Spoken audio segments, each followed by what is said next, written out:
ni sababu ya maisha yetu, wewe ni sababu ya uzima wetu.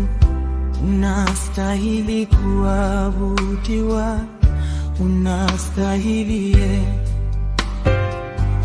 wewe ni sababu ya maisha yetu, wewe ni sababu ya uzima wetu. Unastahili kuabudiwa, unastahili